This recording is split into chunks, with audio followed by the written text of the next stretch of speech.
I'm Jack Ashby and I'm the manager of the Grant Museum of Zoology.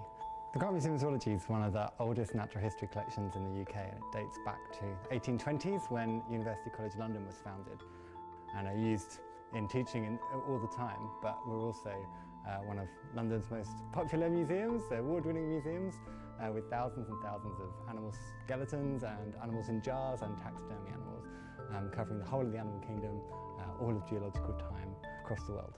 So our top exhibits that I would choose anyway are our micrarium, which is our place for tiny things. In the micrarium, and I'm just going to show you some of my favourite objects in here. So these are all microscope slides of tiny creatures. So they're sandwiched between sheets of glass and preserved, some of them are over 150 years old.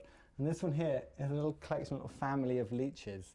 And leeches get a bit of a bad rap, but actually they're really good mothers. They carry around their babies on their bodies. This is a bit of a sad story because then this one's been sandwiched between two sheets of glass, and you can see the babies have all been kind of squished off to the side. Another one of our top exhibits is our quagga skeletons. Now, quaggas are an extinct kind of zebra. They weren't very stripy, and they went extinct in 1883. And there are only 7 skeletons of the quagga anywhere in museums in the world, and we have one of them here, the only one on display in the UK.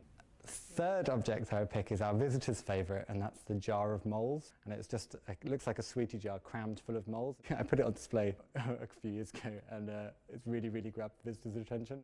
The museum's open to the public Monday to Saturday, 1 to 5 p.m. We have a huge range of people visiting it. People really like to come and get up close to, as I say, thousands and thousands of animal specimens, more than anywhere else you're going to find in the country.